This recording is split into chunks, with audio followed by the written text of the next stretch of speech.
Hello? Yo, my brother, am I cool behind this Lexus or should I park behind one of these other vehicles? Maybe to the right, one of the silver ones, just in case, Gotcha. just in case my wife needs to leave. Empathy is my jam.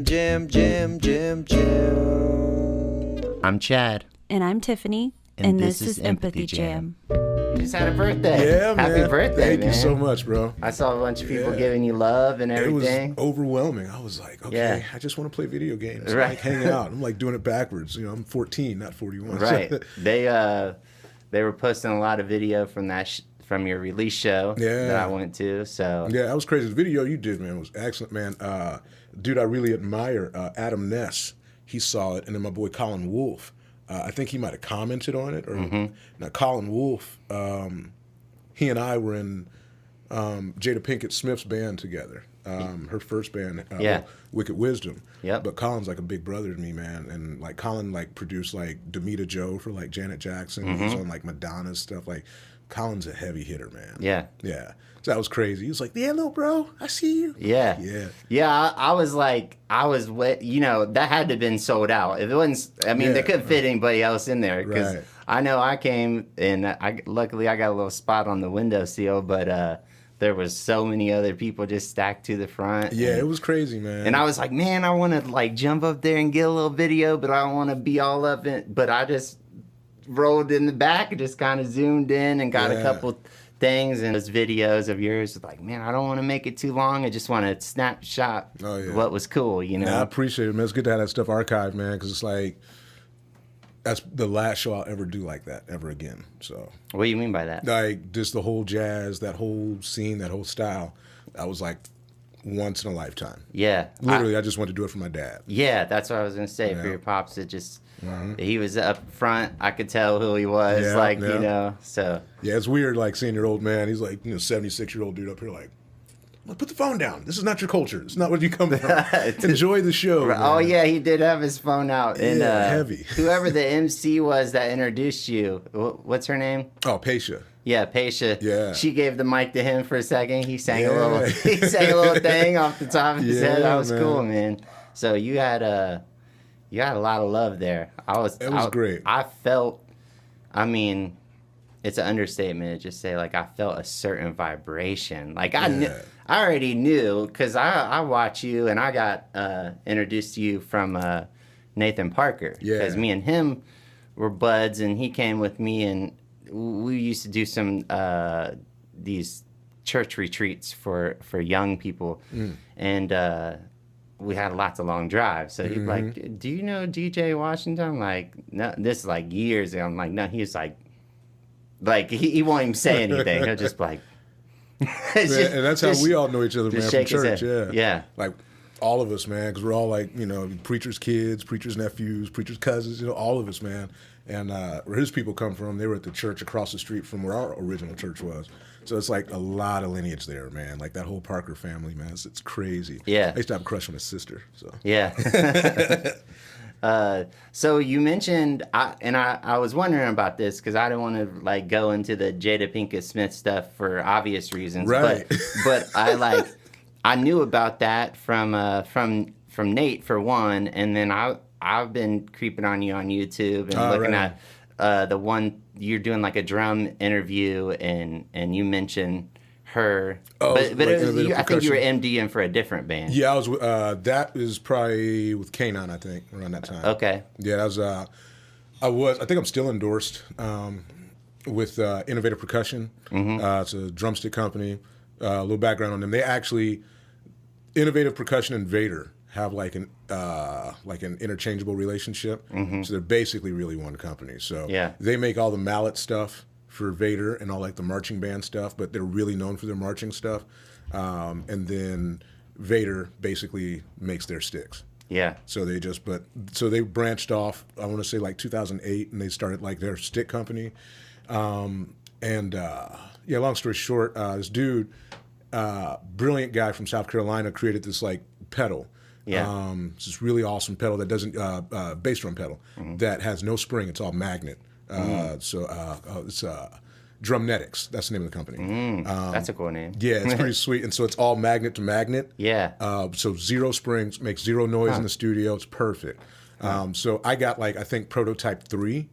So this dude like met me at the Ryman. And he was like, hey, you're going to be in Nashville? I'm like, yeah, we're at the Ryman.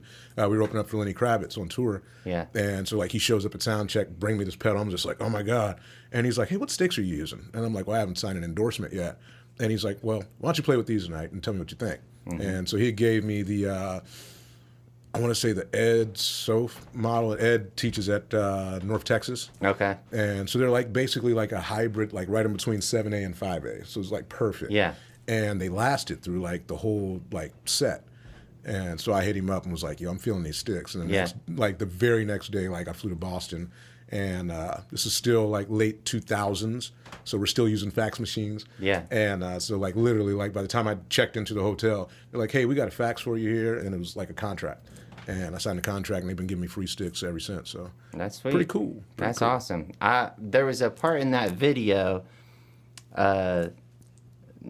it just like even like multiplied my respect for you, and I wanted to ask you, you were just like talking about literal technique, and like it's easy for somebody to be like, oh, like somebody like you or Nathan Parker be like, oh, he's just gifted. Or something like you've been gifted from the get-go, and it's like, no, it doesn't. That might be true to a certain extent, but you've really worked on your craft. Oh, yeah. On every instrument. Like I can just tell, like you did your one bass Instagram video that somebody reposted too. Yeah. It'd be like 1, 2, 3, 4. Oh yeah, and, like doing like the pluck technique. And I had to listen to that for a while, and I'm just like, I gotta admit, I don't even quite get it. You were demonstrating that you were flexing within the time after that? Is that what it was? Yeah. Okay. So everything comes back to drums for me. Yeah. Because like drums and guitar were like the first instruments I played. But I ended up playing drums a lot more. Because from day one, I always wanted to be a guitar player. I knew I was going to be a guitar player at some point. Yeah. Because like the earliest memories I have, I was born in 81. So birthplace MTV, birth time 81. Everything starts in 81.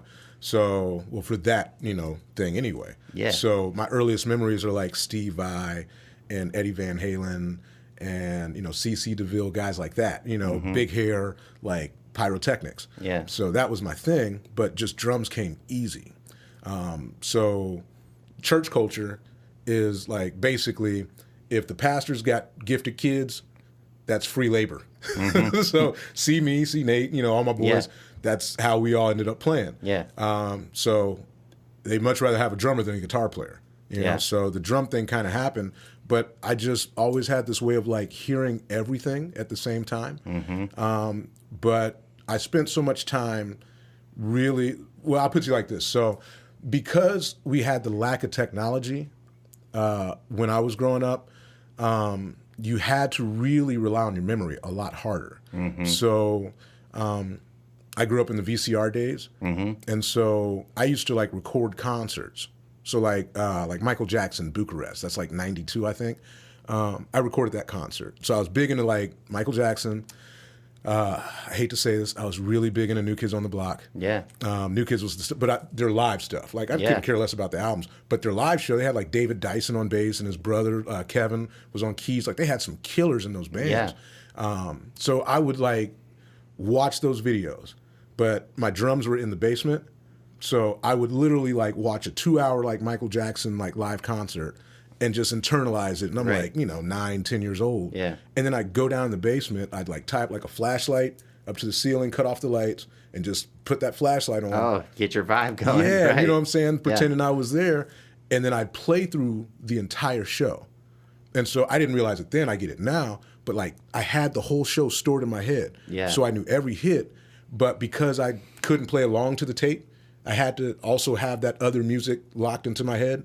So I knew the bass parts, I knew the keyboard parts, I knew the horn stabs, I knew the vocal parts. Okay. So once I started applying myself to other instruments, I can always hear everything else around it. And, so it allows you to kind of be a little bit more flexible. It's like being a mixed martial artist. Yeah. It's like if you know different disciplines, then no matter what situation you're in, if you're on your back, then you can pull on your jujitsu. Right. You know, It's if you're just up top, like an intuitive. Yeah, you don't even have to think reaction. about it. Exactly. Right. It's like I got wrestling chops, I got boxing chops, you know, I got all this. And so it's the same thing musical. And so then it's like once you're comfortable with all those different, you know, idioms, then you can apply them to different instruments. So I can basically play drums on bass, or I can play drums on guitar, Right. or I can play keys on drums, you know, Right. that stuff. It just makes you a lot more compensatory to play with other musicians because you don't have to just stick to your one thing. Yeah, that's awesome, man. Yeah. So what makes you did you realize like that was any sort of gift at that time, or is that just like, well, I was just working with what I got? Nah, I didn't. You know, it's like it was so. Or do you think you have a gift? Well, I get it now. Yeah, like now it took me till I was about 20, maybe 21 to like really be comfortable understanding that I was gifted something out of the gate. And especially now that, you know, I've been a father for a long time, because now I see it manifest itself in my kids. Like my youngest daughter, she just came here artistic. So literally like one day, like she showed me like this drawing she did, and I swore like she drew Goku. And I'm like, oh, that's dope. But I just assumed she traced it because it was that perfect. Right. But then I looked at the paper and it's like, you know, hard, you know, cord, like, you know, poster board. Yeah. And I'm like, there's no way she could have traced that. Right. And then like she just start like pulling stuff out of the hat and like, yo, I could do this. And so I watched her one day. Yeah. And it's like, yo, like, so that's when you see it and then you look back at your thing. Cause it's like, I just always understood music. Yeah. It just came natural, came easy. But it's also my passion. Yeah. So when something comes easy, but it's your passion, you know, it tends to be that flow. So I kind of know that's what I was put on this earth here to do. Yeah. Because I've tried to do other things and hold other jobs. And I have a very high memory retention. So I'm successful in those other endeavors. But it never feels like, you know, it's not what wakes me up in the morning.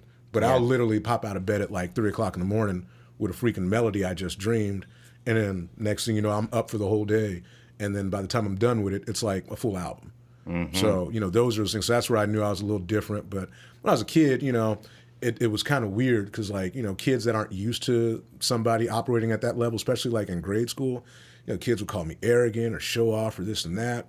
And I'm like, dude, like, I literally don't say anything to anybody. I come to school, I stay in my little corner, I got my little friends, we play basketball, we're all terrible. Yeah. But it was like, you remember the Dare Band, was it Hot Pursuit? Yeah. Like, they came to my school in elementary, and like the music teacher like told them like, hey, this kid can play drums. And then they let me get up and play Wipeout. And I'm like killing it. Yeah. You know, and then their drummer's like, oh my God, like you should play professionally. I'm Right. like, dude, I'm like 9. Yeah. You know? Yeah. But yeah, so I knew it was a little different, but it was kind of hard because other kids, you know, because they're not used to somebody operating in that capacity. Yeah. It's, you know, you try to kind of keep it in, you know, under wraps. Right.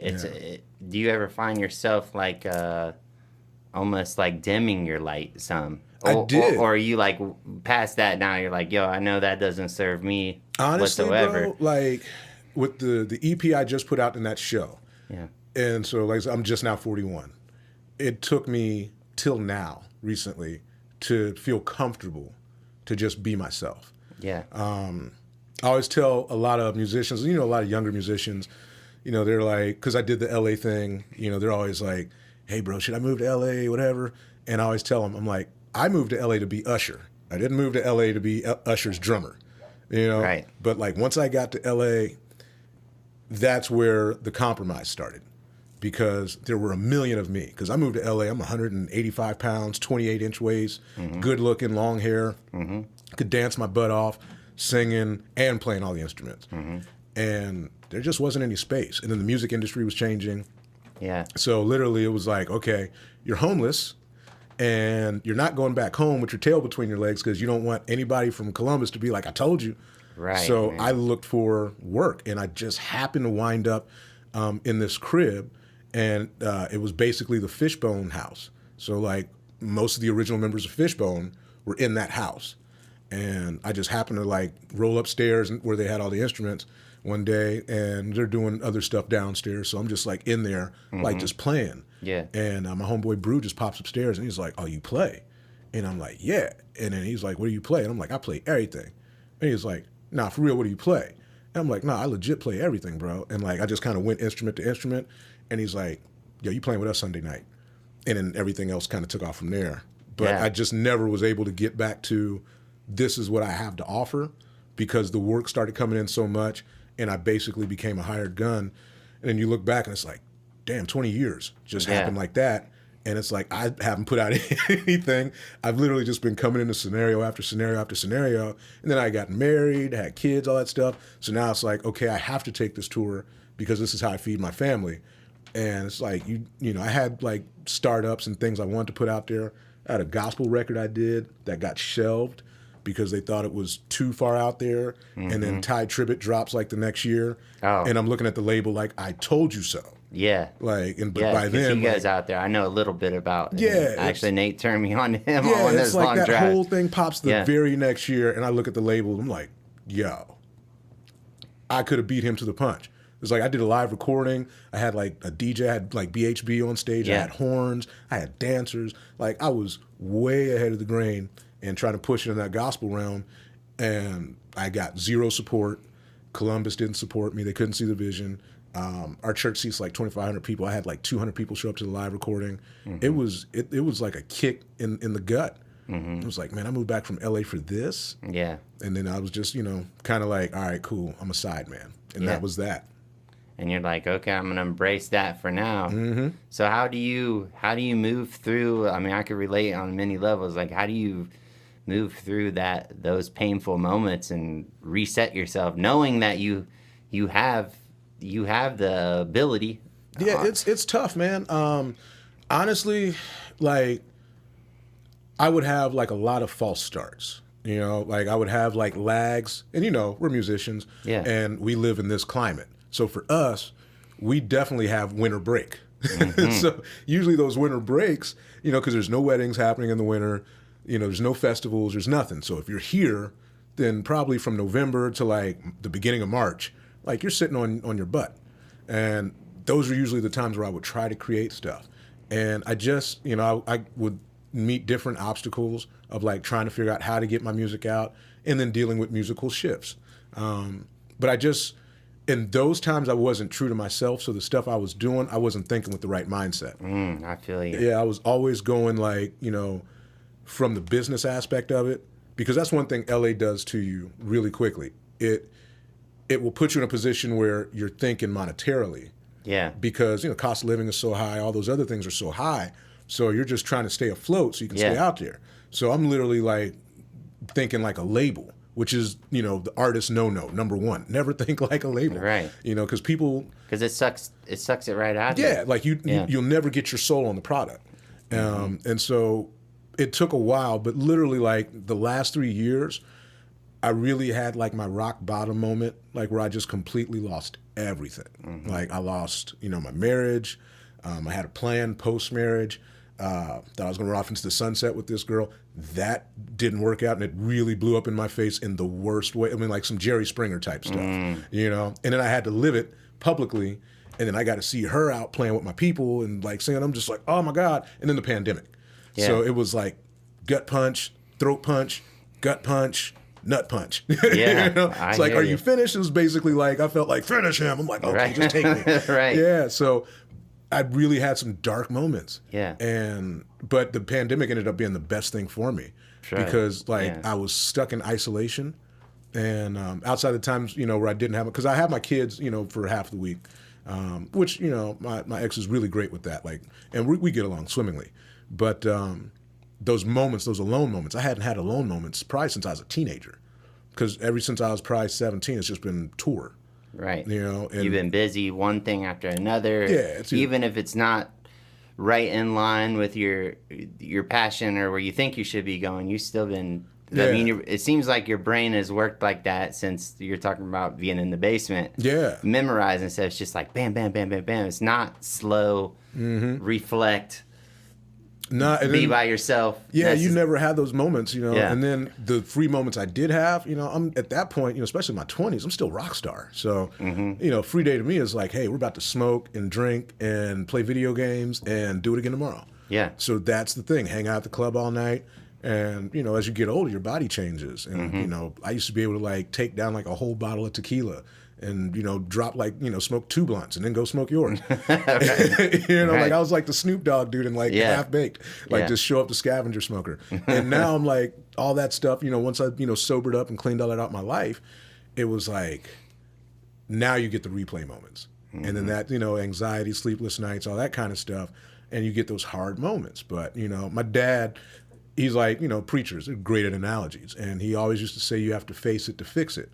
And so I had a long list of stuff I had to face and a lot of demons I had to exercise. And once I start clearing that energy out of my space, then the more and more I felt like a return to me. Yeah. And so even with like the EP, like that's not indicative of who I am right now. Like I wrote those songs, most of those songs, like right when the pandemic started. And they were all meant, that whole album, except for like Buttercream on the record. I wrote that in 2004. Like that's actually the track from 2004. That's a Tascam track. Man, when that song comes on, like, is this part of the same? Just because is that what's that beat from? Like, I wrote it in 2004 when I moved back from LA. Is it a digital beat though? Yeah, it's a motif, like the first series motifs. Okay. So the way I used to record then, because I was in producer mode at that time, and I actually wrote it for a rapper who didn't like the track. And I'm like, bro, this is where music is going. And so, you know, I couldn't, you know, figure out that that's how all music sounds now, the trap beats and all that stuff and all that. But, you know, think about this, 2004. So wow. Yeah. And that's when I graduated high school. Yeah, that's literally recorded on a Tascam D32. Yeah. And we couldn't find a track. We had another track, a song called Feeling You that was supposed to go on the record. And somehow, whatever, you know, divine intervention, we couldn't find it. We recorded it and couldn't find it. It's awesome. It's got like 2 blistering like sax solos, one from Colin Martin and then Terrence Farmer played another one. And I mean, they're just like shredding. Yeah. And I was like, where's the track? And literally the day after we put the record out, then my cousin's like, hey, here's the track. And I'm like, well, too late now. But we'll release it later. But I just was going through CDs, like, you know, the plan was to like re-record something, and I found that CD and I put it in my Mac and just listened to it, and I was like, let me download this and put it in the car and see how good it sounds. And I was just shocked, like, I was like, oh man, you mixed that one good. Yeah. All right, cool. So I called up my boy. I was like, hey, can you just, you know, master this and bump this? And he was like, I'll make it work. Yeah. And I was really shocked, man. But yeah, that song is old. But all the rest of those songs originally had vocals on them. Yeah, I remember you saying that, and at your release show, you mentioned that, and you were like, "All right, don't worry. Like next one, I'm gonna." But you mentioned that you weren't in a vocal space or something. But I was like, oh, I mean, of course, I selfishly related to myself. I'm like, oh, I know what that feels like. But then you vamp a vocal thing with Dre Peace for 10 minutes. I'm like, well, it's definitely not because he wasn't feeling it. So what is about, like, what about that is like what you're saying? You decided to go instrumental and the songs were really sad. Yeah, just keep it a buck, man. Like I really like I don't know what it is, man. Like I've had like the worst time in relationships, dating back to just being a young man. Like all my relationships for the most part have ended in some sort of like really tragic way. Like, you know, girlfriends like sleeping with like, you know, like my cousin. Like I had like back-to-back girlfriends, both from out of town, that moved here to go to school. And, you know, back then I'm like 18, 19, Mr. Gentleman, you know, we'll take you out, you know, we'll go out to J. Alexander's first date, you know, nice stuff, you know. Yeah. And then, you know, because I'm too nice of a guy and like trying to like get to learn a chick, and the next thing you know, she's like sleeping with my cousin. And I find out like in church when the 2 girls are like fighting at the benediction. I'm like, oh, you know. So that used to happen. That's actually why I moved, because I was like heartbroken. Yeah. And so that, like, all those songs were like at the end of my marriage, and then that, you know, nasty breakup afterwards. And so the lyrics were so sad, because I literally went through like a 10-year like just writing drought. Like the whole time I was on tour with Kanon, like I couldn't write. And we were just too busy. Like we had a run. We did 72 shows in like 90 days, like across the U.S. and Canada. Like, you're a zombie at that point. Yeah. You know, so, and like you got to do like press and stuff too. So, you know, I've had like Vancouver to Toronto to Miami flights like within the same day. And it's just like, yo, like you really, everybody thinks touring like that is glamorous. Not when you're the band. Because you got to get there before, you got to set up stuff, and especially being an MD, like, you got to make sure everything is right. So, yeah, everybody's on point and all that stuff. Yeah, you know, last second, like, you know, we're supposed to do, like, Kimmel, and we got this song we're going to do, then the artist is like, I don't want to do it. And I'm like, but I got Adam Levine on his way down here, and because that's a single. And he's like, no, I'm doing this song. So now you got 30 minutes. Like, it's I'll never do it again. Yeah. Unless Rod Stewart calls. Like, Rod Stewart, Sting, Janet Jackson. Right. That's my list. Those three. Right. Outside of that, nah. Never again. But yeah, so like when I finally started writing down lyrics and get my emotions out, I remember like I was crying through a song. Yeah. And like my cousin was like, bro, like you should just like, because my cousin B-Jazz, like he mixed everything. And the one that's playing on your show as well? Yeah, that was playing the synth. Okay. Yeah, he's a genius. And his new stuff is about to just really like, it's amazing. I played on his new album and it's amazing. It's amazing. But it's funny because he's like an hour older than me. And we both kind of went through this same similar situation, not relationship-wise, but like in terms of like giving to everybody else. Mm-hmm. So you give so much, and then you finally come back, and it's hard to pour from the empty cup. Yeah. And then, you know, you try to write that, and then like even when I was singing, like my voice wasn't right. I couldn't hit notes I'm, you know, comfortable hitting. And it was just sad, man. It was like, so I didn't want to waste all that stuff. And so literally, I'm going to say like December, I tried to give a lot of those songs away. And I hit up like some singers and was like literally like, hey, I got a couple songs. I'm going to shoot them to you. And just everybody was like radio silent. Nobody wanted them. So like I tried to give away Bass Don't Lie. I had a different title for that one, which I originally wrote with Stokely from In Condition in mind. And never heard back from his people, and then, you know, just stuff like that. But, you know, God always has a plan. So finally, like, I'm like, yo, let's just put the record out, and I'll just play bass on it. And then Sun City, I actually wrote that in 2002, and then I re-recorded it for a friend of mine who was doing a record, and he never put it out. So I still had it. I still had all the tracks. So I just sent the tracks down to my cousin Lewis in Atlanta and was like, yo, why don't you play drums on this for me real quick? And then he sends me back like his first take. And I'm like, that's it. All right, we're good. So that was that. And so that's the only one that somebody else played on, it's two right? of them. Bass Don't Lie and Sun City are the only two tracks that have a guest. And that's both Lewis Newsom on drums. And he's mega drummer. It's my actual flesh and blood cousin on my mom's side. And he plays with like he started with like Dwelle. So like when Dwelle was like starting that whole, you know, neo soul, so he was at the forefront of that.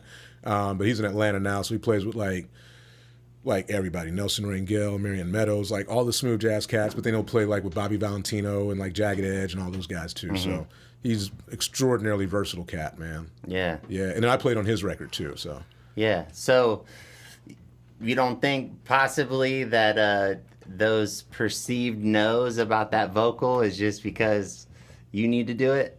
You might need to sing one of those sad songs. Well, now I'm at a place where I've dealt with those emotions and I sat with those emotions, because I think that's the hardest thing. Like, if you haven't dealt with an emotion, right? We always want to go around it every which way, even if that's harder. Versus, like my mom always says, like the only way out is through. Yep. You know? And especially being a dude too, because, you know, we're kind of taught, you know, rub some dirt on it, keep it pushing. Absolutely. And, you know, we end up, you know, 50, 60 years old and we're just a mess because we see that play out over and over, man. Yeah, and we're learning, you know, now, you know, which is why I kind of like, you know, where, you know, social media is now, because we're getting a lot of information out and we're starting to see other men really deal with their emotions. So now we don't feel like I'm soft for dealing with my stuff. Like, actually, it's a sign of strength. Right. It absolutely is. So, man. yeah, so now that I'm in that place, maybe. But I'm already, like, I'd say I'm probably 75% of the way done with this next album. And this album is, I hope nobody got comfortable with the jazz thing, because this album is, like, really who I am. And it's a very hard, very aggressive metal record. So, Okay. All right. Yeah, which is what I set out to do in the beginning. Like, I went through phases. When I was a kid, you couldn't tell me I wasn't going to be the next Usher. But then Justin Timberlake, which is funny because when I was rehearsing those early days with Jada, like Timberlake and Christina Aguilera, center staging is basically set up like the convention center in Burbank. So it's like 3 giant pods of like rehearsal studios. And so we had like the end stage, and it was like Lisa Marie Presley was trying to come up with her career back then. Okay. And it's literally Justin Timberlake and Christina Aguilera rehearsing for their tour. And so it was funny. So I would see them like every day, and I'm just looking like, I don't like you. Because I knew what was getting ready to happen. Yeah. And then here I am, stuck playing drums, and, we didn't have Instagram and all that stuff back then. Right. So I'm telling everybody I'm playing for Jada, and they're like, who, Jada Kiss? Like, Jada Kiss taking out a live band? And I'm like, no, Jada Pinkett Smith. And the only answer you ever get is, she sings? And I'm like, yeah, sort of. But we took her to a Slipknot show because she was trying to be Erykah Badu at first.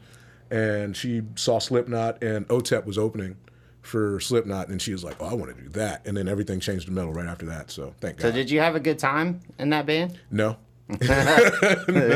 No. I was thinking about before you came, I was like, maybe I should ask him before we even get started, like, can we touch on your relationship stuff? Because I remember you talking about that during your show. And can we touch on Jada Pinkett Smith? Like, just because I'm literally curious, even without all the drama now, but... It was cool. I mean, I wasn't there for the long haul. I was there. It was deep, man, because I went to an audition and I didn't realize it was an audition. But that was like my wake up call to LA. Because prior to that, like, I ended up like doing these Sunday night gigs. The crew at the time was called House of Vibe, and so there used to be this club called the Temple Bar in Santa Monica, and so every Sunday night we play. And I was pretty much like they call me the F you man out there. So it's pretty much if somebody doesn't know their part, it's like, F you, DJ, go play their part. And so, I got a lot of guys fired. Not intentionally, but just one of those things. I could waltz into rehearsal, and so they kind of got real comfy with that. So I literally was being a knucklehead, because I'm 21 at the time, about to turn 22. So I was a knucklehead, end up in like West LA County the next morning, just, partying too hard. And so my boy comes and picks me up, like, yo. And I'm like, yeah, I had a good time. And he's like, yo, we got to go play this audition. And I'm like, cool. So I'm listening to these songs on the way. And at this point, I'm thinking it's Jada Kiss. Because literally he was like, yeah, we got to audition for Jada. They didn't say a full name, it's just Jada. So I'm like, so I hear the music, there's no lead vocals, it's just backing vocals. And I'm like, oh, this is some really different stuff. Like, and how's it's he gonna not rap metal over at this? this point? No, it's not metal. So it's like, we're pushing, like, there's like 2 songs. Like, there's a song called Taste Your Fruit, I know. And that was about as edgy as it got. And so there was some overdriven guitar in there. But outside of that, like, there was like King Must Die. There was a couple songs that it really sounded like a blend of like Erykah Badu meets like Brendan O'Brien produced Stone Temple Pilots. Okay. So like think like the core album, with Plush and all that stuff on there. Okay. So it was like right in the middle of that. Yeah. So I was like really confused, and then I walk in and I walk past this room and it's like flooded with musicians. And I'm just not even thinking about it. I'm thinking they're there for something else. And we go into this room and it's all our crew, and we play. And we played through like 2 songs. Wait, you had a whole crew that was auditioning? Yeah, so basically the crew I play with on every Sunday night. Oh, okay, I see what you're saying. Yeah, we're the band going in to audition. And you didn't even know. It's just like your buddies that you play with are like, we're going to do this thing. Yeah, I just assumed like the gig was ours. Like, so yeah, I had no clue it was an actual audition. And yeah, man, we ended up like playing through like 2 songs. And then there's this dude named Bruce. I forget Bruce's last name, but when BET had a late night show, he was like the MD for it. And so like Bruce is like telling me like, nah, man, don't play so conservative, like go in. And so they had like a double bass set up, and I come from a metal background, so I'm like going in like all that stuff, and he's like, stop, we're good. And then that's it. And so he walks out and tells everybody, thank you guys for coming, you guys can all leave. So then I'm like, oh snap. And then Will Smith walks in. And I'm like, oh, what's he doing here? And then Jada walks in, and she comes over and introduces herself to everybody. And then she's like, thank you guys. I'm really excited to be taking this journey with you. And then right then the light clicks on like, oh, this is what we're doing. Yeah. Okay, cool. But all I'm thinking at that point is, I ain't broke no more. I ain't got to hustle no more. Yeah. Because at that point, I'm hustling, I'm like full on, like, whatever I got to do to make money. So I ain't got to come back home. And I took a one-way ticket out there. Like, I'm just like, nah, I'm not going without being successful. And yeah, literally, so that happens within a month of being in LA. So I went Yeah. from like broke and on somebody's couch to like, hey, we're going to give you $2,500 a week to not take another gig. Wow. So it was like, all right, cool. But it was I fun was in the getting ready beginning. to ask of like, how do you work those numbers out, or was it like they It was said already, that and you're like, they presented it, and so literally like they hand you like a contract, they give you like a retainer. I don't know if people still do retainers now, but it's basically in the retainer, it's like, okay, we're going to pay you this amount, but with this amount of money, you're not free to take anybody else's gig.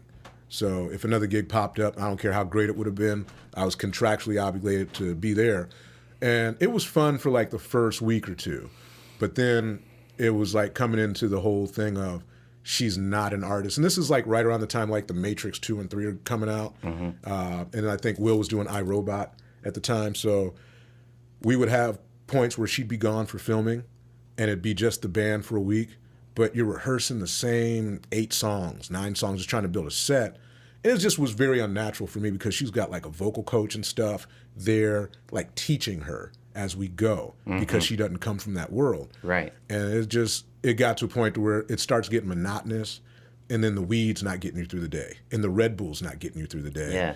And the 4 shots you took before you took the 2-hour drive Right. aren't getting you through the It's day. almost like what I'm hearing you say, like the purpose, Yeah. or I don't know, just at the ability where you want to be at, even if you're supporting somebody else, Yeah. at least at a certain point. Yeah, it just got weird, man. And then technology again, because this is 2003. So I had an MPC hooked up to some pads. And so we're not running Ableton because Ableton doesn't exist yet. You know? And Pro Tools is a baby at this point. So literally all the tracks I'm triggering live. So like at those early like videos and like pics, like I've got like 3 drum triggers. Like it's revolutionary stuff now. Right. But then it was just like get the job done. Right. Because I didn't want to lose my job. So I got like 3 like drum pads like on my feet.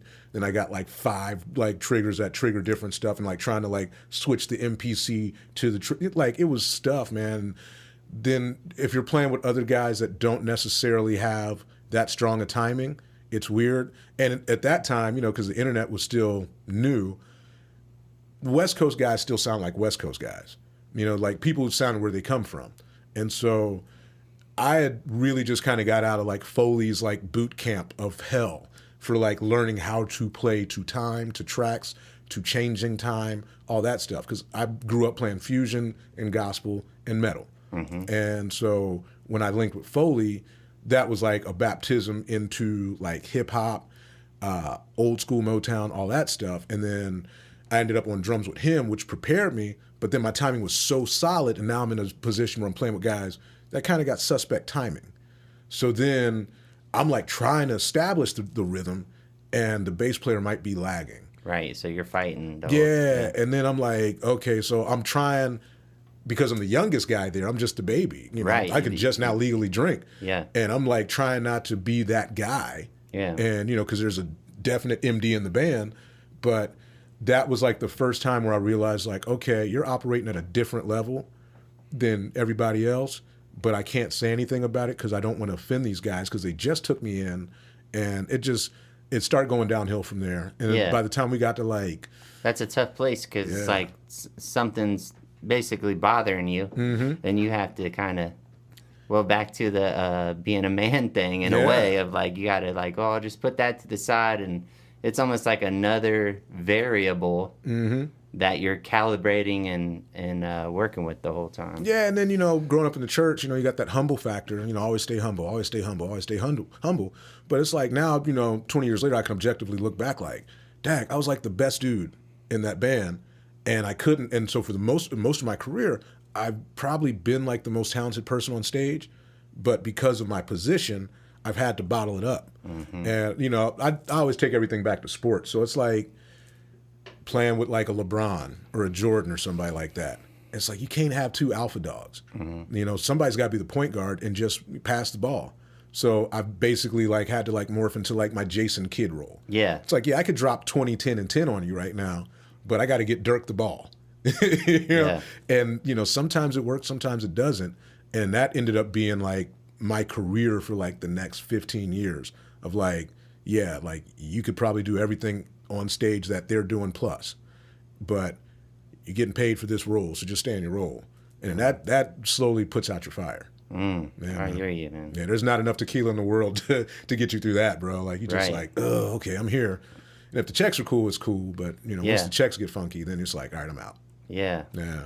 I don't know where I've, like, just over the years following you. Like, I don't know a lot about you, but I've researched some or I've seen certain things you say on Instagram. I've gotten little pieces of what you're saying now. Yeah. Of being tired of being somebody else's person that's actually behind the scenes putting it all together. And it just, I'm grateful for one that you give me your time to come over and hang out and oh, bro, anytime. And man. just you've been so cool to me here lately, so I super appreciate it. Man, tribe, we find ourselves, man. We find each other. So yeah, Soul Tribe season, baby. Yeah, for sure. Yeah. I wrote down a couple things to ask you. Sweet. And one of the things relates. It's like, what's the most annoying thing about playing with musicians? Oh, like, we don't have enough time in the right, day. I know. I know that. I guess it comes down to like, how do you stay true to yourself without hurting somebody's feelings, and like treading lightly, like not being a dick, but yeah. But I've gotten a lot better at it as the time has gone by. For me, the two biggest pet peeves I have are showing up unprepared, like just not knowing the material. It's like I always tell people, like, don't come to my rehearsal unprepared. Like, your time at home when I send you the music a month, 2 months in advance is for you to learn the music. Don't show up to rehearsal 1 and you don't know the music, because I'm going to fire you on the spot. And between that and ego. And, everybody has to get to a point where you have an ego death. Because I used to have a huge ego, but my bubble got burst in LA, because that's the first time I've ever been faced with, like, I could always accept if somebody was just better than me getting the job. But that was the first time where I ever felt like ugly. You know what I'm saying? Because, like, you big fish in a small pond. Yeah, it's all good.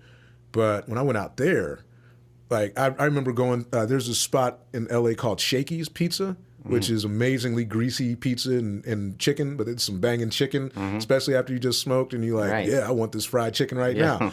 But I remember, like, sitting back the first time I went, and I'm like, yo, all the waitresses look like supermodels.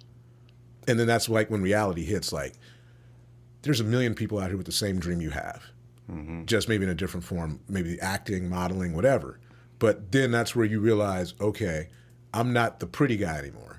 I'm not the most talented guy anymore. And I'm not the guy that's willing to do anything anymore. So, because there's some people that get put on just because they've done anything, see Harvey Weinstein, but so that's where my ego got chucked.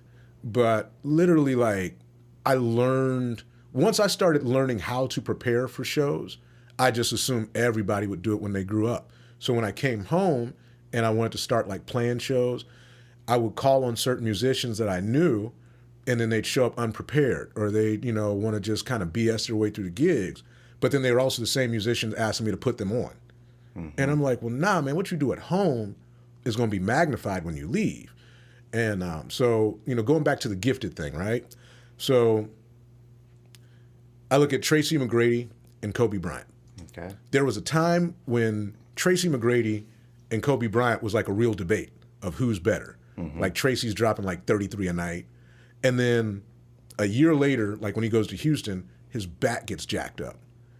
And that basically killed his athleticism, because then he had recurring back problems. And so, mind you, Kobe tore his ACL, bunch of injuries, had shoulder issues, whatever. Kobe came back and could still dominate. Tracy McGrady couldn't. He could barely get off the bench. And so what I realized in that point was that Kobe, even though he was gifted, both of them equally athletically gifted, Kobe always worked on his fundamentals. Like, I've seen Kobe finish a game one-handed, with the opposite hand. Whereas Tracy just relied on his athleticism and didn't put in that time to work on his fundamentals. And so that was a lesson for me, like, okay, you got to work on your fundamentals. And that's where that drive really came to like really understand the techniques, just the vibe of that instrument, whatever instrument I'm playing, and just really dig into it. Because I've been in shows where, you know, my hands hurt. I had to change my drum position because literally, like, once I had switched back to playing drums, like, I used to play my my ride cymbal really high. And we're doing MTV, and we get to this point, and I literally put a drum solo in the middle of the show because I'm like, I'm showing out, I'm on MTV finally. Yeah. And dude, my right hand goes numb right before the solo, and I'm like, oh no. Yeah. And so like I'm doing basically the solo one-handed, and everybody's like, ah, but I'm embarrassed because like I practiced this in my mind for like ever, and I'm one-handed, and so it's like one of those things where I had to like really dig into it, and you know, just age, you know, facing mortality, all that kind of stuff. Your body changes. Yeah. So you got to change and really rely on technique more so than just, you know, I can just do whatever and blindly do it because I'm gifted. So I really put in that time. So when I get around musicians, and that's why I don't play out very often, because I require a lot. And so like that lineup that I had at my, you know, release show, I know I can't get those guys all the time, you know, because they're all super busy. But I'd rather do it once every bit in a while, as opposed to playing with guys that maybe can read it but don't have the feel, or guys that just don't put in that time. And every one of those guys on that stage, they've all had a similar kind of ego death experience. Mm-hmm. And, you know, everybody's just coming from a place of gratitude. So it's easy to rehearse with guys like that. Did you guys rehearse? Sort of, kind of. B-Jazz couldn't make it to rehearsal because he was literally like trying to finish mixing my record. Mm-hmm. So he was like putting in like, you know, 48-hour days, like just up marathon sessions. I had another keyboard player that was supposed to play, and he pulled out on that Sunday. Oh, I remember you saying that. Yeah, because he has, you know, the same kind of retainer gig with a really famous like gospel group. So he literally got that call like, hey, you got to go to Milwaukee. So he's like, oh, big bro. I'm like, dude, it's all good. So Antoine, we grew up together, and he just happened to be in town and available. So he got the music like Tuesday. But he's such a genius, so he's just like, I got you. So we rehearsed for like an hour, like me, he had Antoine, a couple solos that touched my heart. Oh, bro, he's been like that since he was like 12 years old, man. Wow. Like just a freak of nature, man. Like I met him. I think I'm 3 years older than him, and his stepfather and my dad, they sang together. Mm-hmm. And so when they moved to Reynoldsburg, like off rip was like, hey, you gotta go pick up your cousin Antoine, take him to school, and we just start hanging. And so like we used to like go and like. We used to absorb like Chick Corea records and like Tribal Tech records, like literally like absorb them. And so that's what we did after school every day. Like we'd come home, like really starting from when I first could drive and he was still in like junior high. I like pick him up. We had Media Play was still a thing. We still had the Virgin Megastore. Yeah. So like that was our day. Like we go get Burger King. And because I was playing in clubs and stuff, so I had my little $100 a week, so I'm like balling then. Right. You know, because gas was like 89 cents a gallon. Right. So yeah, we were killing. So we like go get Burger King and like, especially if like mom and dad were out of town, we put all the instruments in like the family room and we just go for hours. And then we play like Nintendo GameCube, and then we go back to music, and then we go shoot hoop, and then we go right back to music. But like we're like playing like full on Chick Corea, so like we're playing like Got a Match. And I'm like 17. He's like 14. So you're not talking about absorbing, like listening. You're talking about no, we're like literally learning, playing. Yeah, and like going out to like some blast. gospel fest, and somebody throws us a bone and is like, okay, we'll give you guys a 30-minute set. And it's like 3 teenagers on stage, and we're like blowing these dudes out the water. Like I'm playing like Patitucci solos note for note. He's like playing Chick Corea solos while he's brushing his teeth note for note. Yeah. So, you know, it's like we started off like really, but you know, when you're a kid, you think anything's possible. Right. And we just happen to have these great parents who were enablers that were like, we'll buy you gear if you practice. And it was like, please buy us the gear. And then it backfired on them because they couldn't get us out of our rooms. You know, we couldn't do normal stuff because it's like, I'd rather die instead of you pry my bass out of my hands. It's like I have to be told to go to bed. Right. I'm going to sleep with like Alan Holdsworth on like while I sleep, and then waking up like trying to play Holdsworth lines. You know, Yeah. I'm like in chemistry class, like sneaking in like Scott Henderson. You know, like that was our life, bro. Scott Henderson, I knew that. Let me check this camera. Like when I watched that video of you talking about technique, you've talked about technique here. Like, well, what drives you to do that? I heard you say that just, you know, physical things, or you've experienced times you're in pain and you're like, hey, I need to address that. Mm-hmm. But still, what drives you to make that effort to like, I mean, what's it look like for Donnie J to work on fundamentals? Yeah, like typical day. Well, the drive, I guess, comes from like just all my influences. And so, when you aim really high with your influences, you have to do a lot to try and chase that. So like for me, like, which it sucks, man, because it makes my life so expensive. Because, when you play everything, you got to buy everything. I don't have the luxury of just being a guitar player. My life would be so much, I'd have so much money by now. Yeah. But literally, I got to have basses and guitars and drums and keys. But every instrument, like I have like a hero or heroes for each instrument. And so it's always kind of been this thing, like, which has started when I was young. And I really, it's probably on my Uncle Kevin for that. Like, he used to challenge me. He'd give me records, and it was always like a reward if like I could learn how to play this record. So like the Marcus thing and like the Victor thing, like it'd be like, okay, like when I was young, I really wanted an octave pedal.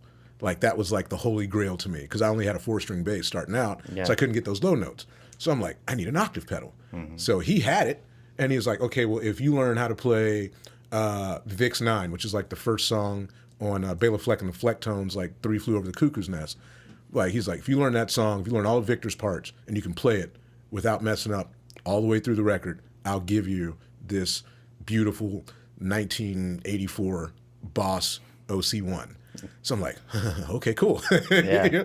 But if you listen to that song, it's insane. Because it's like their first record where Howard Levy leaves the group, so it's just 3 of them. Okay. And so the tune is like doom, do doom, do doom, do doom, do doom. So he's playing that with the left hand, right? Do do, and the lead line.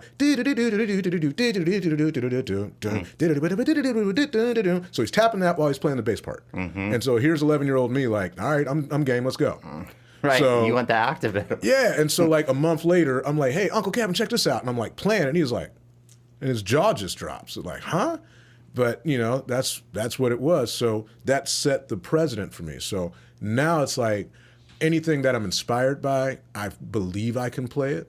And I know that all it's just going to take is just time and effort.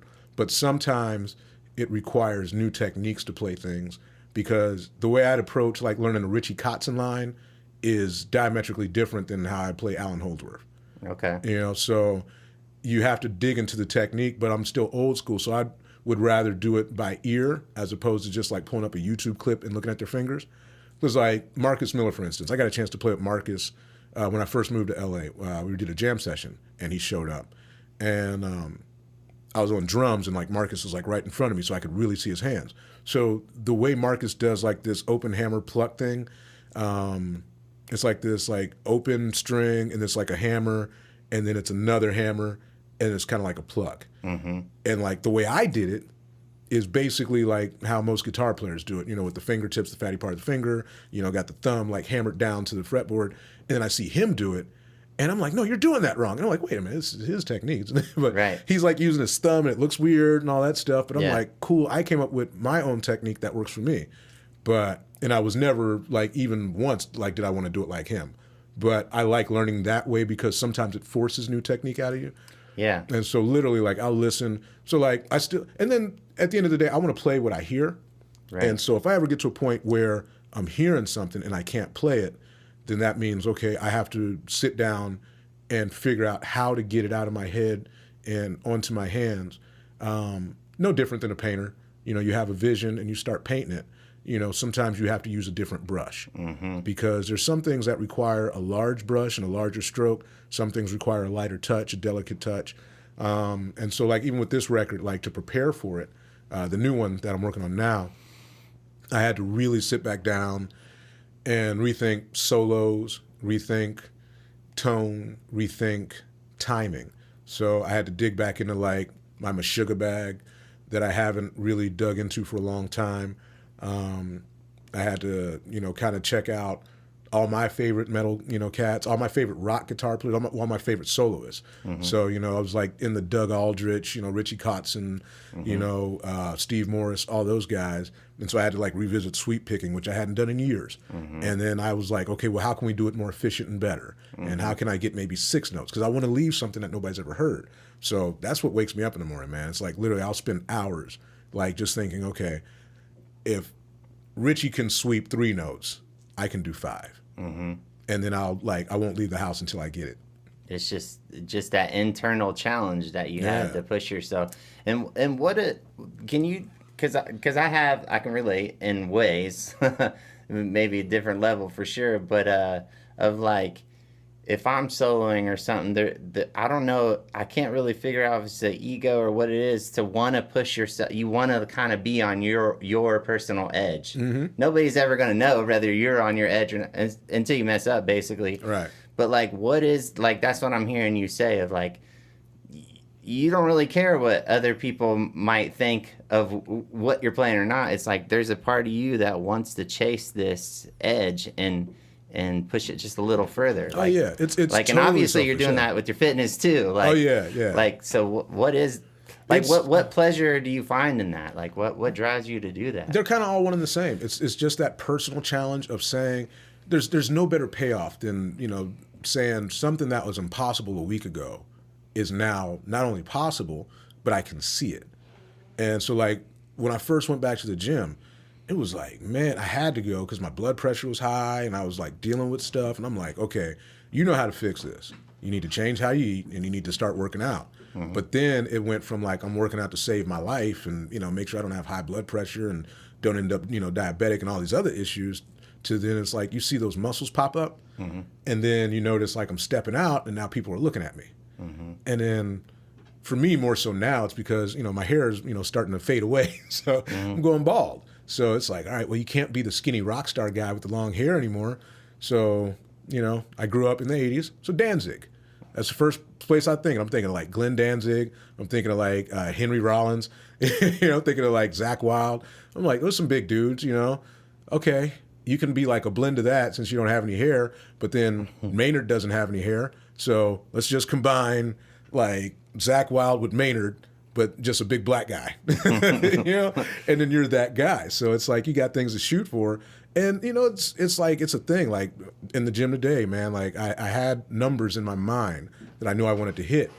And it's like funny now because I was doing, it was a back day. So I was doing like really, really heavy like rows with a barbell. And so I got like 225. Mm-hmm. And this guy walks past me. He's like, whoa, that's great. And I'm like, dude, this is the second set. I'm going up to 315. And he's like, huh? So then I'm like in there like yoking up 315 with like perfect form, no straps, no, you know, no gloves. And literally like I look up and like it's pretty much all eyes on me. But that entertainer part of me, that's still feeding that. But at the same time, it's like I'm bettering myself. And so when I play, it's the same thing. It's like I'm really pushing myself because what I did yesterday is never enough. It's always like, okay, you did that, do something better. And so now it's always like, how far can I push it? And I get a reward, like, because like solos and stuff, I never write them down. I always get weirded out when people, you know, and I mean, some people, they do it, it's their thing. But just for me, that's that little jazz part of my upbringing where it's like improv is supposed to be improv. Yeah. And, you know, because that's where you're letting people know who you are. Yeah, you're reacting to like that present moment, whatever it is. Yeah. Yeah, it's like, you know, if I'm playing a power ballad and like I'm looking out and I'm in the crowd, you know the pose. Like I got like the 1 foot up on the monitor and I'm like, whammy, just letting it go. And like that's my moment. Like I'll read the crowd, and if I see people losing their minds with like that one note, then I'm about to like, like dive bomb it and like dime bag it out, and it's about to be, whoa, wild horsey, let's go.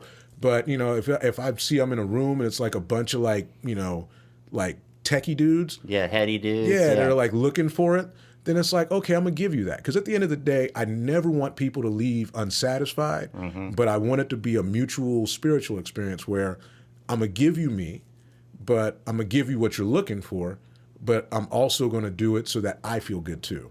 So, to me, it's like making love. It's like, if it's one-sided, it's selfish.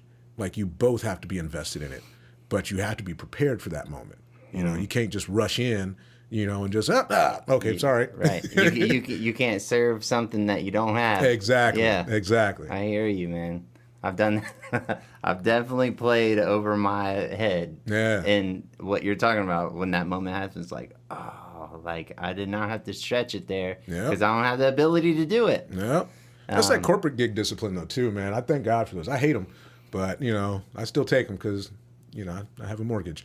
Yeah. But now, man, like once you start playing like those kind of structures, and even when I play with Mojo Flow, I think when I was with Mojo Flow, that's where I really had to pull way back, because that was like my first like local band experience where it wasn't my band and I wasn't being paid to be the show off. Like it was literally like when I first joined, I was just there to be a bass player, and they had such an established thing going, and it's like Amber's our star, Walt and George will take the solos, and this was so foreign to me. And that was also the first time I was like the old man in the band now, because I went from being like the baby to like, oh, I'm the old guy, so let me just hold it down and mesh with Jake at the time. And yeah, so that really gave me a different understanding, because like I would watch. That's a whole different muscle to work there too. Yeah, it's like totally different, because now I'm just here to lock, and so now I'm fighting myself, because the things I hear, it's like don't throw everybody else off, because they don't come from where I come from. Yeah. But then I'd watch like how crowds would react to them, and like when Amber's doing her thing, and they're just like losing it. So I'm like, okay, this is so much more about the show as opposed to the musician thing. So focus on making sure you do your part so they can shine. Because the people, like, that's all I ever hear, man. I've been out of Mojo Flow for years, and I'll be like random someplace. And they're like, ain't you in that band? I'm like, huh? Like, out of everything I did. But Columbus, man, they love him, man. And I get it, because, it's a show. Man, it's very humbling what I'm hearing of like playing a role. Yeah, man. And it's like you gotta either you embrace that and you find I don't know, I think of just sucky gigs, like you have, I'm not saying that was that for you, but I'm saying when we've all had sucky gigs, or whether it's the people or just the wrong placement, whatever it is, but like it's just like life. We have to find some little nugget that's like, well, I'm working on this. Yeah. It's like you take your brain like, well, but today I'm working on not filling ever. Yeah. Or whatever, and it sounds like you're constantly moving your target, whether it's in fitness or life or music in general. Yeah. To get, what is it? That reward?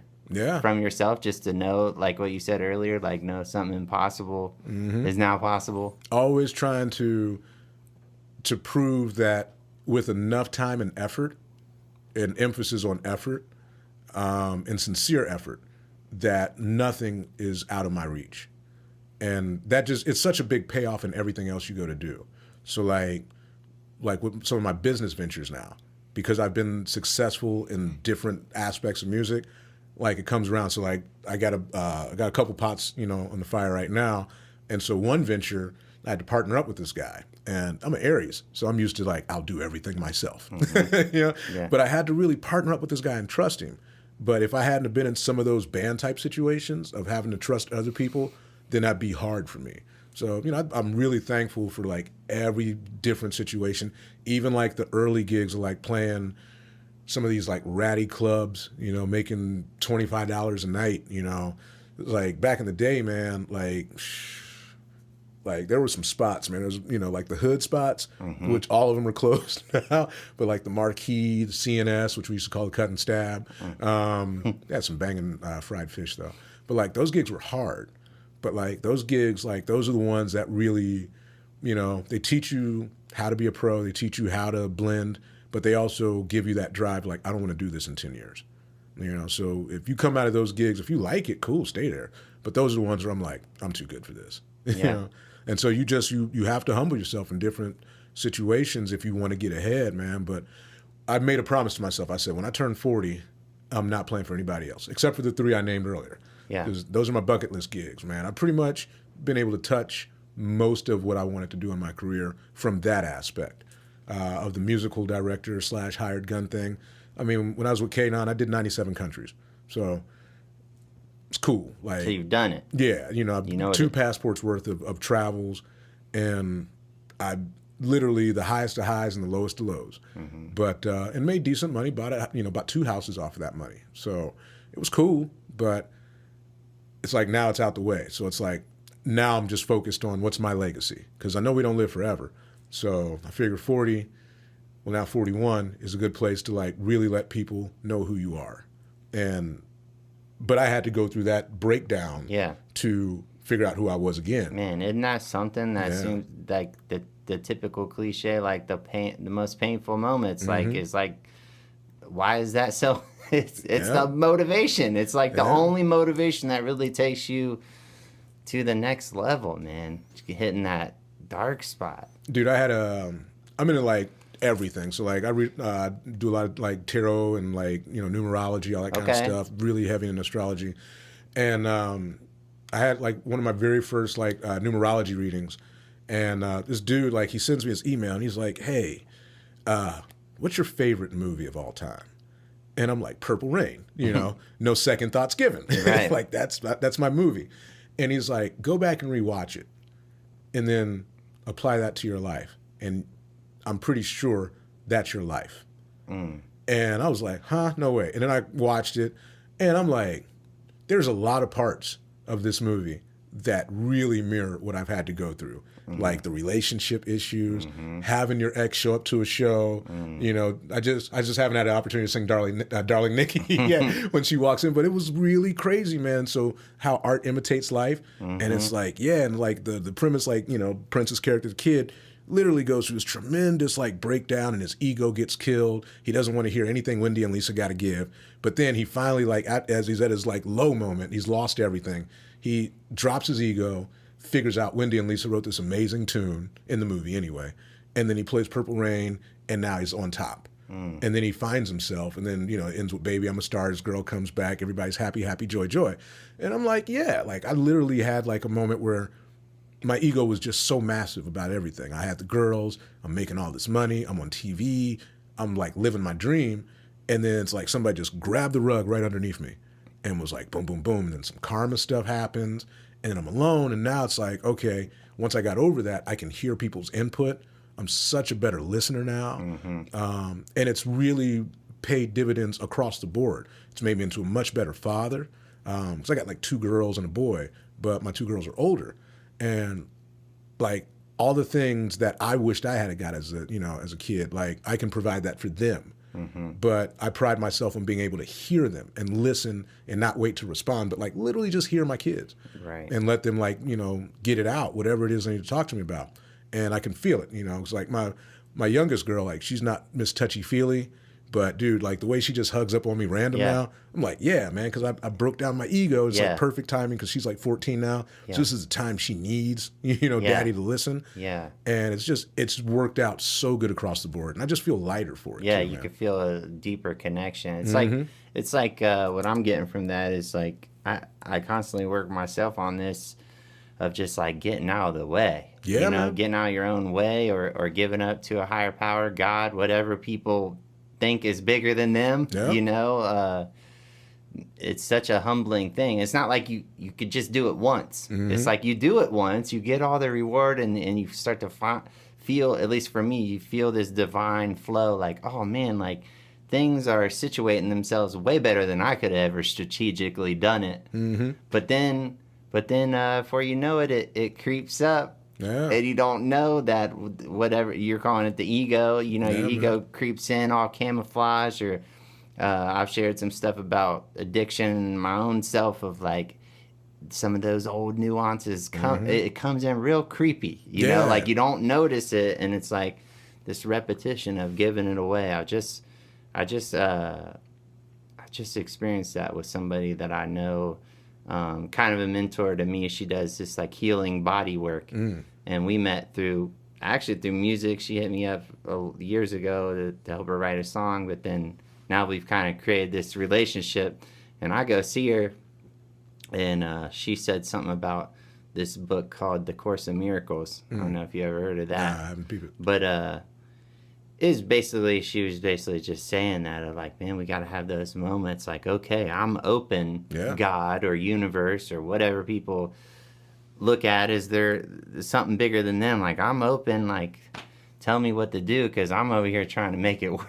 And strategize. Something about that. Strategize and make everything work for me. And it isn't working anymore. Yeah, it's that manifestation thing, man. Like, if you're going to manifest something, as I'm being consistently reminded on the daily, you have to be able to make room for what you're asking for. And then you have to be able to, so literally yesterday, Queen Amun-Ra, I watch her tarot readings. She's amazing. And she follows me on Instagram too. Yay. Oh, that's what's up. That's pretty dope. But she talked about the other day, she's like, we're in this amazing time of like manifesting miracles. But she's like, you're not going to receive your miracle if you have clutter. And she's like, it's like, you know, when you've got an old couch and you want to buy a new couch, you're not going to bring in the new couch and sit it on top of the old couch. So you got to get it out the house. Yeah. And so there's a lot of things in us we have to get out in order to make room for the new that's coming. And so sometimes it's just something like the ego. Sometimes it could be money. You want to manifest more money? Give money away. And so literally, like, I just spent like, I was telling my mom, it was my daughter, like, I'm like, it's my birthday. Like, what's going on? And she ends up wanting me to take her out shopping. But she's an artist. So I spend a ton of money on these really expensive markers. They're like Copic markers. And I get why they're so expensive because they're basically like watercolors in a pen and they're refillable. So I'm like, oh, okay, well, cool. As long as it doesn't break, cool. For this price, I'll buy it. But I spent a ton of money on like books and markers and all this stuff. But the payoff was watching her create and seeing her like go everywhere with this book. Right. But then literally like a day later, like every dollar I spent came back double. Just because I gave it away freely and didn't expect to get it in return. And it's like, I've been in places like, I knew a guy, he was a bass player, excellent bass player, didn't have a good bass. I had a Ken Smith, which was like a bucket list bass. I took it off my neck and just gave it to him. And then like a year later, like I ended up getting 2 Ken Smiths. Just given to me. So it's like, man, that's the way the universe works. You want something, give it away. It'll come back. I love that, man. I appreciate, like, you're like, I don't really know you, you know. Yeah, so bro. you saying yes, like I was in a good spot. Like, man, I'm gonna ask Donnie J, and then you said yes. I'm like, oh, I said yes, and so I didn't know how, like, you know, where your headspace is gonna be, like, but you've just been so more open than what I could imagine. You're just in this like spot, just like, yeah, I am who I am, and that's what I've definitely been, the wavelength for my own self, because I've had those ups and downs and letdowns, externally and internally. And man, like the only way to be is yourself. Like it sounds so simple, but it's hard. And I was asking myself that today, just like, oh well. Only thing I'm like fretting over, like, well, what mic should I use, or should we wear headphones, or what? Like such dumb stuff. I'm like, no, I literally said to myself, like, no, just be yourself. And I'm like, yeah, that's easier said than done, you know, because that's a work in progress for most of us. We spent so much of our life, especially in the younger years, actually not being ourselves. We're looking at everybody else, how people view us. And then we're trying to keep that little character or that mask, just keep it up, basically. Yeah. Keep it maintained. That's what I was looking for. And that is, not only is that empty, is it so much work. Yeah. It is so much work. Yeah, it's way more exhausting trying to put on that facade instead of being you, because now you got to, like, say you present yourself this way as the character to, like, say a romantic interest. You got to keep that game up because they're attracted to that and not the real you. Right. And then the moment they see the real you, then there's a very real possibility they'll be like, I'm out. You know, and so that's exhausting, man. You know, on stage, like I used to approach gigs based on like what the genre was and like try to morph into that. So like my early days, like I was in this band. It was basically like a 2-man show called Il Audio with this dude Josh Sheik. And we were like in our Rage Against the Machine like phase then, because this is like 2000, 2001. So like Rage is like killing at the time. But like literally like I like kind of was like morphing into Tom Morello. And like it was like coming across like politically and all this stuff. And I'm like, I don't believe half this stuff. Yeah. But it's just like, I felt like in order to embody that, I had to be that. And I'm like looking back at it like now, like, because like out here some of those solos, like, dude, you literally just did like a whammy pedal solo. Yeah. At the time, it was smacking, but you know, 20-something years later, I'm like, oh, dude, why were you on that? Like, but I'm just, you know, and so I'm glad, man. Like, I'm like the age I am now, because I couldn't imagine like growing up throughout my teen years with social media and all that stuff, like, dude, I'd be a wreck right now. Because now there's so much more pressure, connected to it. Like, you see a 12-year-old kid, and they got like 2 million followers. It's like, eh. And then you see these people, like, at the gym. I know a lot of people that have thousands upon thousands of followers and the image they present. And then I'll see them, doing my like cardio at like 5 a.m. Like I'll go and like hit the treadmill for like an hour at like 5 a.m. And I'll see some of these, influencer females and a couple dudes, and I see them in their real element, and I'm like, oh, like they play the angle game. Right. It's so much work to do that. It's almost like you feel compassion for them, not even like, or at least for me. Of course, the first response is like, "Yo, you're being fake," but then there's like, "Oh man, that's a sad place to be." And there's money attached to it too, like, and that's their only form of income. So now they got to keep that up 24/7. Like, nah, man, I'm too old for that. Yeah, those days are long gone. They have flown. They have taken their course. That flight has landed. It's like, be yourselfville. It took a long time, but man, I feel better now, across the board, physically, mentally, emotionally. I feel better now than I felt. Gosh, in probably 25 years, man. Like, I got that childhood, like, exuberance back, where I realistically feel like anything is possible. I feel like I can fly. I literally, the new album is called Phoenix. And that's what I feel like, man. Phoenix, it's life cycle. One life cycle ends, it burns itself to ashes, and then it's reborn from that fire. Right. And it comes back better, and, but with the same previous knowledge, which is the beauty of the Phoenix. It's like a lot of times when we go through rebirths, we forget where we came from. But a phoenix always remembers the previous, life cycle and uses it for the next life cycle to be stronger and wiser. And so now it's like I burnt all that stuff off, but I don't forget. I didn't realize that. Yeah. That's interesting. Yeah. That's very cool. Yeah, so that's why it was so easy. I was like, what are we going to call this record? It's like, the Phoenix. Yeah. But so is this instrumental too? No, I'm singing on this one. You're going to sing on your every record going Sweet. forward will be vocals. What kind of what kind of vocals are you I'm getting actually Are you singing. getting in? Are you going to sing? Yeah, I'm singing. Melody. I don't do the scream thing very Yeah. well. It's never been my strong point. But it's like, I hope it's something that people have never heard before. I think I've really been able to successfully marry soulful vocals with really melodic but heavy riffs, but like bring an element to it that I don't think has ever been present in metal before.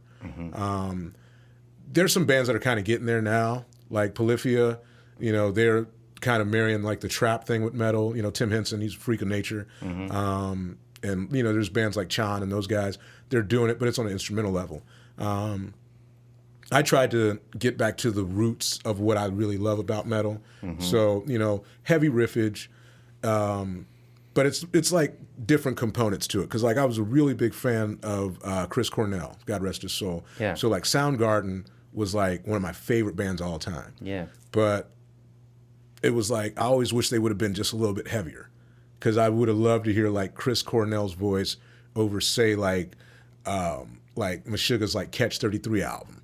Like, could you imagine like something that heavy, like doom doom doom doom doom doom doom doom doom, that Rusted Cage like vocal on top of that? It's never been done.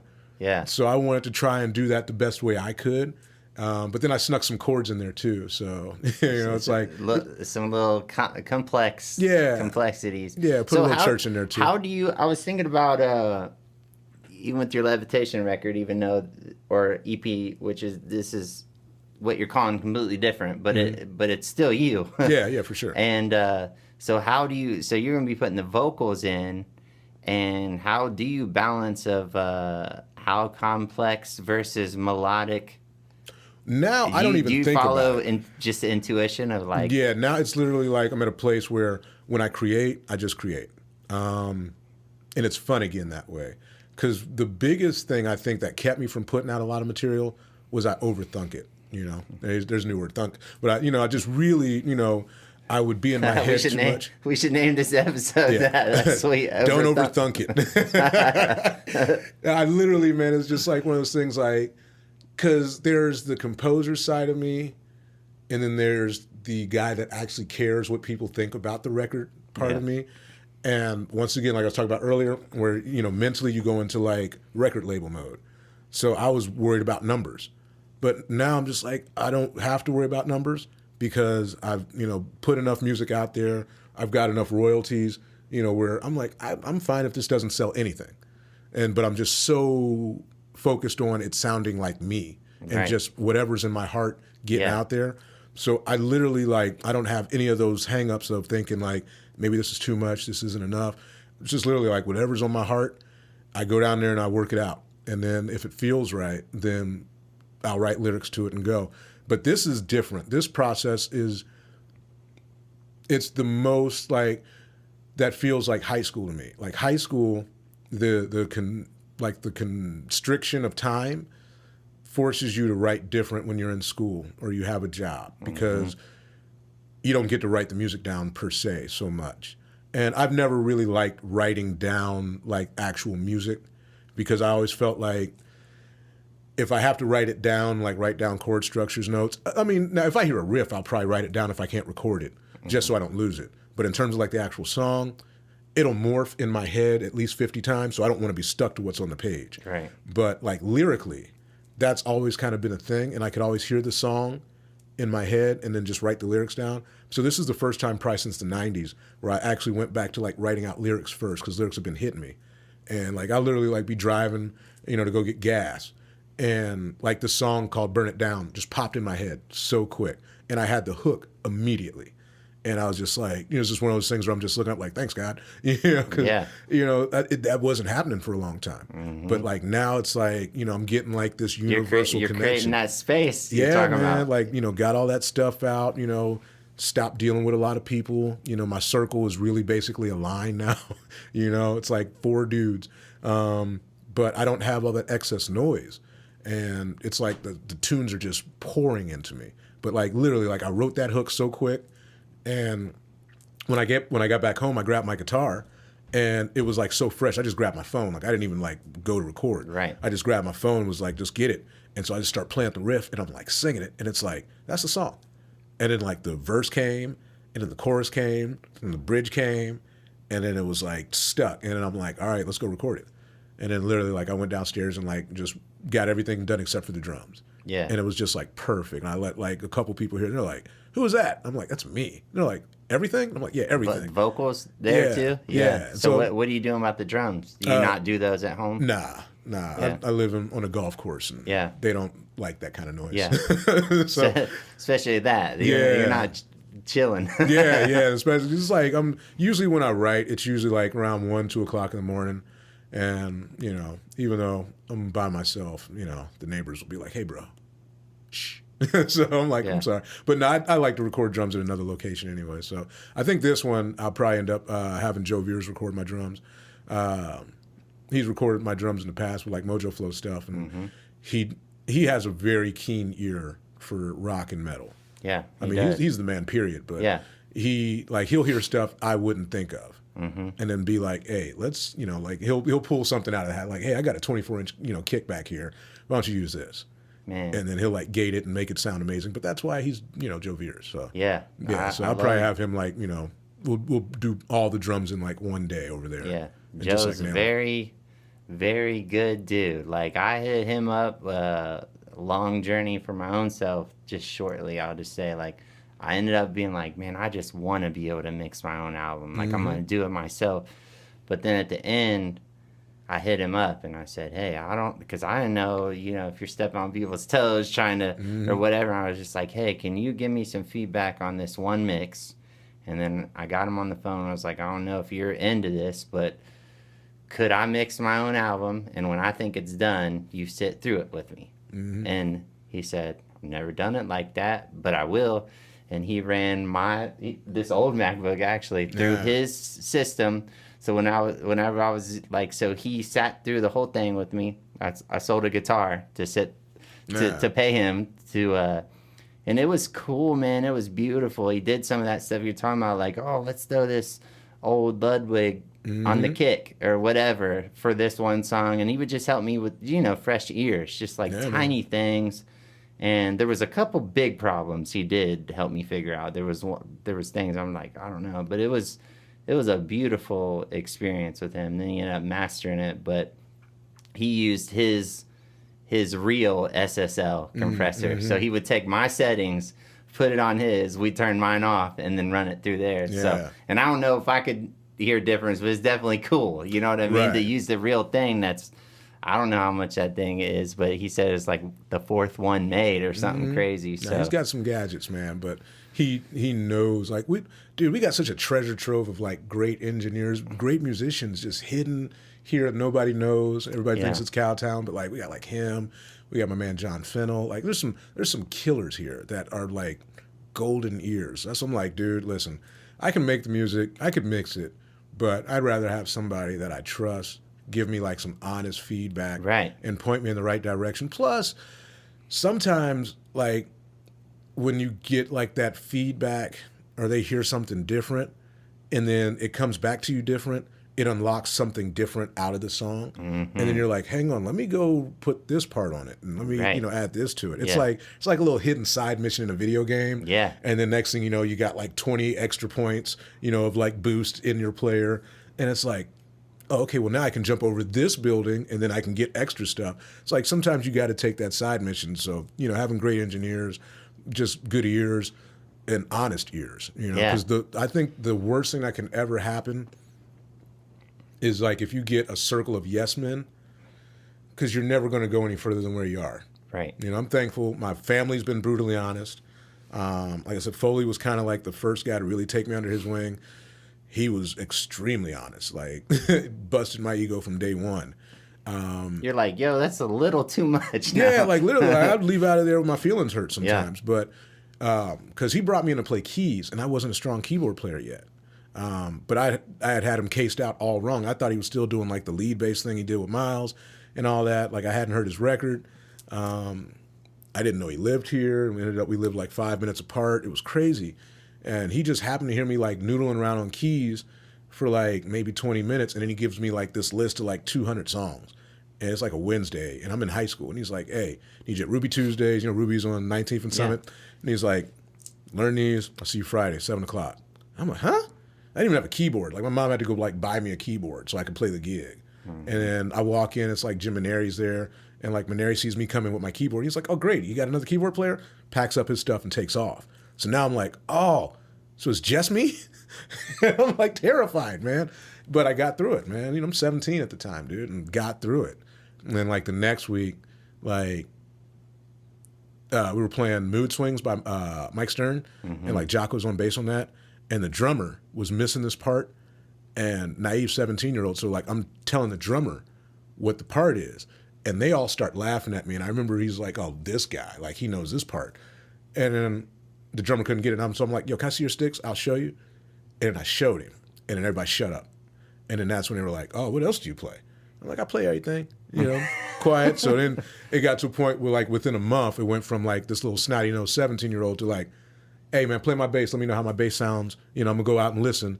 Right. And then to the point to where me and him started doing 2-man shows. And then like I started coming in like doing production for him. It's just, that's how it always goes. Yeah. I walk in, I'm just supposed to do one thing, and then somebody does something annoying. That's how I got the drum gig with Kanon, man. Spanky McCurdy was on drums originally, and he had left to go get the Lady Gaga audition. We were in Quebec City, and I was the guitar player at the time in the band. And so the way it was, we were playing like this palace, and like the hotel was literally right across the street from this palace. It's gorgeous. And so like Kanon had this room with a balcony because of course he's got the the room.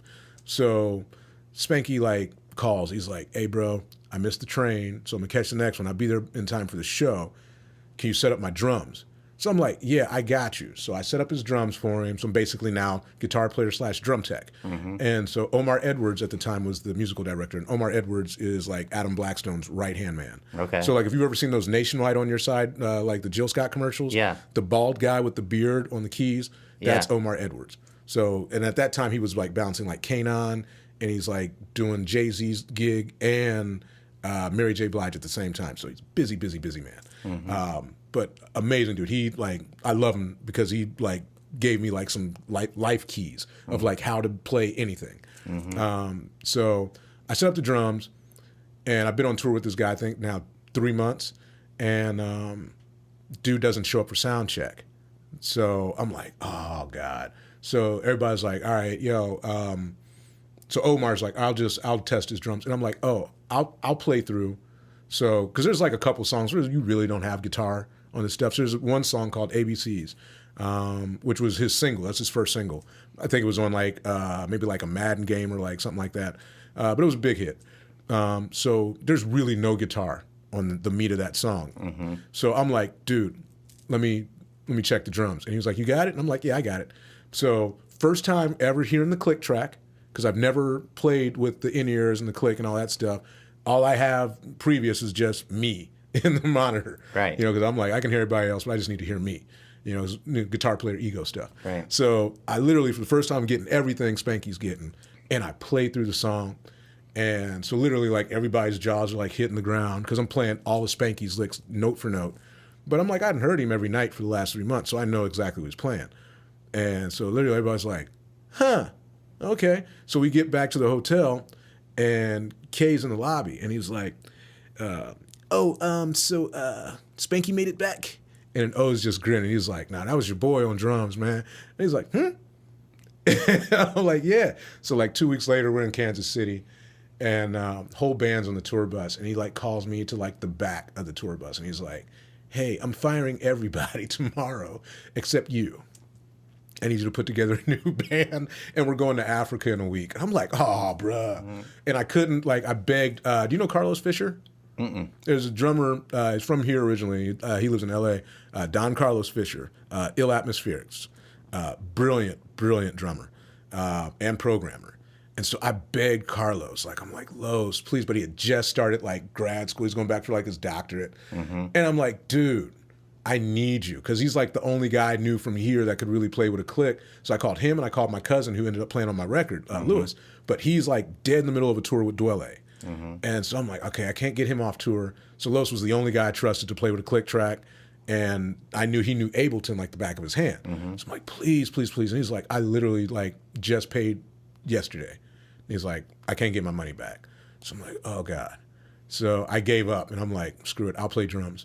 And I just thought it was going to be temporary, and I ended up on drums for like 3 years with dude. And I was like, ah. And I was trying to make my exit strategy to get to bass and MD from there, because I figured that was going to be like my parlay into like the big money gigs. That was my original vision. And he put out a stinker of a record, and then that was it. And I was like, okay. And then I got too expensive. Yeah, I was like, it's going to cost you this much to get me out of the house. And I had a new baby and all that kind of stuff too. So right. I was like, it's going to cost you $7,000 a week to get me out of Columbus. Yeah. And it was like, thank you. Goodbye. Right. And that was it, man. Yeah, good for you for standing up for what you needed, though. Oh, yeah. Sure. Yeah, man. I was like, dude, you know, for the time away. And I'd already missed most, like my oldest daughter, I missed a lot of her early, like, developmental stuff. And I was like, I'm not going to do this twice. Mm-hmm. So, and my oldest was starting high school and all that. So I'm like, nah, I got to be there. So unless you can give me like, and that was a deal. Cause like at the time, like I was really cool with this guy was playing for Pink, and he was making like $9,000 a week. Wow. So I'm like, yeah, but then that's when the labels really started changing. The 360 deals came in. Yeah. And then they started getting these church kids that had no idea about the business. And they're like paying these guys like $250 a show. Mm-hmm.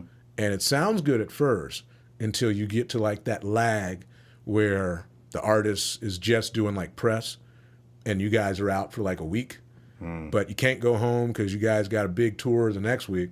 So then you go a week without pay, and there's no per diem, and you guys are broke and starving, and then the artist is in the hotel and you guys are staying on the tour bus. I've been there, you know, so yeah. It's like ask a vet.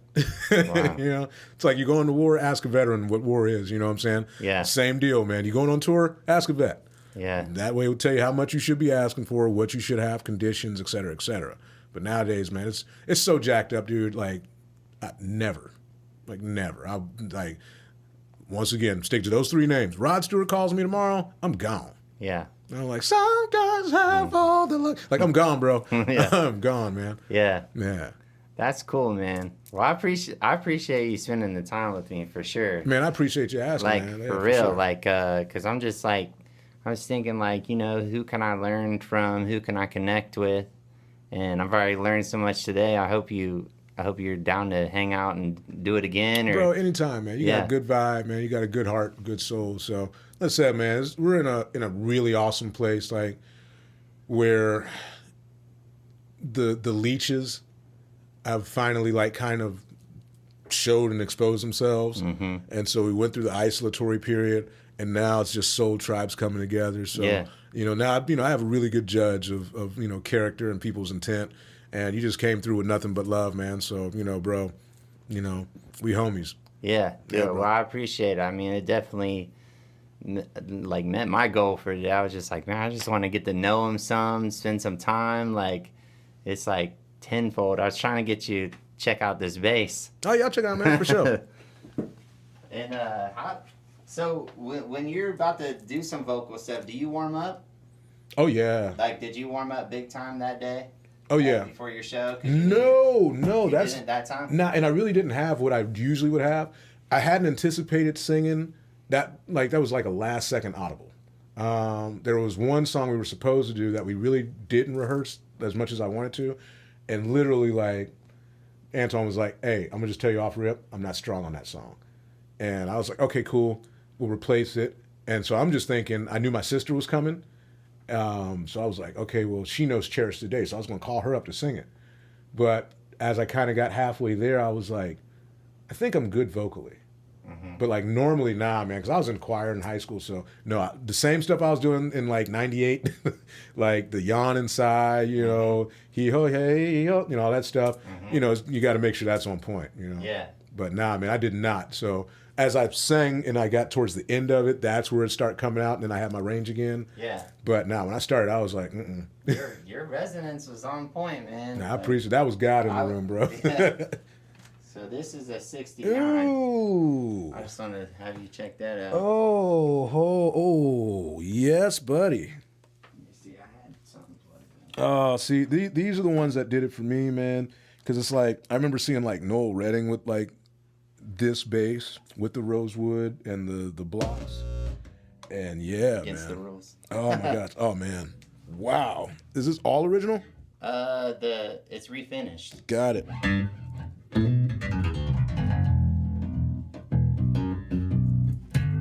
Woo.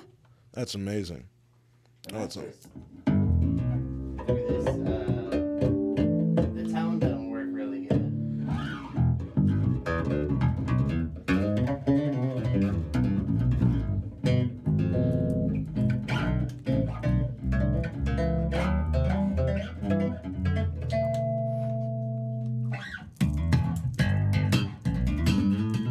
Yeah, you can't fake that, bro.